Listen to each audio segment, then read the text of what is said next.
I am Mushtaq Bark with the latest short story, Silver Side of Sheen. Just after a few threads of serenity rebuked, well-written Odeon of my ego, I let the bubble of fury burst. The bang like my quiet wreck, bashed likewise. No one was troubled, save my spirit. What made me walk leisurely up to this majestic mirror, columned opposite my desk? Something happens and just happens.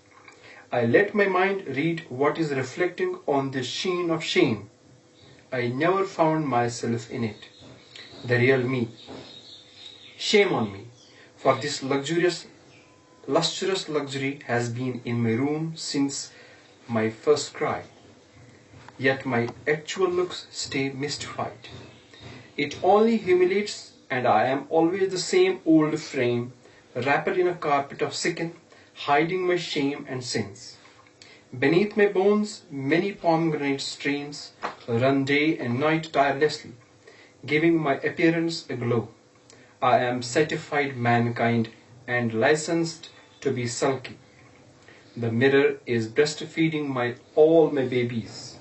I have too many babies, and I am heavy with child, not once in a year, but thrice a minute. My issues are countless in the sea of a countable wave. Few living with me like my pulse, a few lying down like my dreams. The few dancing like my demands, never-ending demands. Most often my preferred kids sleep in my frayed lap like lingering dust of this majestic mirror. The dust is precious, very valued. Dust is my origin, dust is my destiny. These chosen kids shall grow in the dust, and I let them settle. Why should my kids be a casualty of bad parenting? But anyway, a harsh parent knows his role, let others bark. How long shall you write my history? I thought. I write history, not his story, the mirror responded. Whose voice? I muttered. A sipple of shiver branched over my mountain like physique. I failed to recognize my own tone of voice. Shame on you, the mirror affronted. My hands, like my naughty kids, removed the cold coffin of delayed dust from its glossy body. By this means violated the slim lines of existence. Lines are sharp and spiky. These latitudes of loyalty penetrate deep down the folds and put down impressions hard to heal. The echo is horrible. What is taking me in hand? There was something like me, enveloped in the silhouette over the freshly bared, genteel facade of fortune, writing my history, but not his story. I tried to read between the lines, but most of the lines were either missing or grown fainter. Come close and be on familiar terms with me, the shadow suggested. All my kids in one voice reverberated. Negligence knows no rule. Do I really neglect my kids? My concealed voice asked. Words are words, sharp blades with vagrant edges. At times, without seeking permission, surpass the lobes of inner heart and perforate it beyond surgeon's thread and needle. But beneath these razor edges, something hidden soothes. The face in the mirror made all ill faces. A cursed impression squeezed life out of my wits. I am facing my own face, my own person, but in the majestic mirror which hides nothing, nothing, surely nothing, spares nothing, and displays the whole lot irrespective of responses and reactions. Why on earth one fosters a kid? Why can't a man think of singularity when all other forms are composed in the hearth of plurality? Has a man ever on earth killed his own kids? His own limbs? His own locomotives? Yes, surely men are men, heroes that act upon all odds. The fairy, they bury their lovable lads deep into the belly of Mother Earth and never employ a stone crusher to raise a tombstone on the graves which they dig with pride. Some graves look stunning, some horrible. Some provide a couch to saints, some a booty to worms.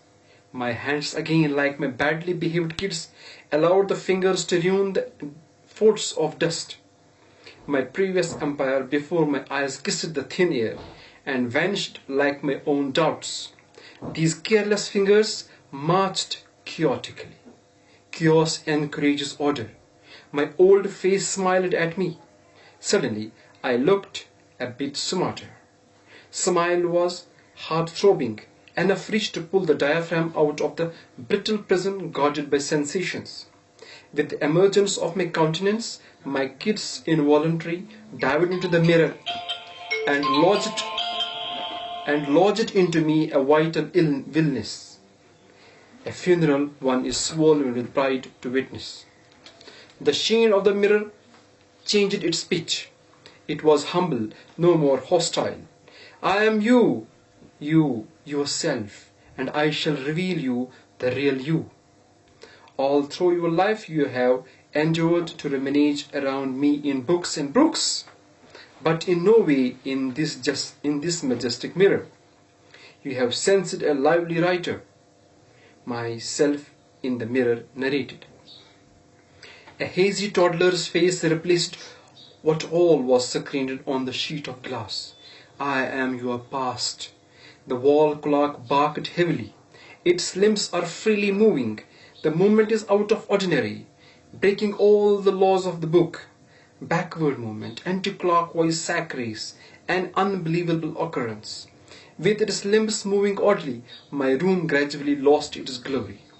Books from the shelves, clothes from the wardrobes, frames from the walls, and above all, pictures in these frames put on display what I had ignored in the past. Past is horrible. It exposes a face hiding behind the wrinkles.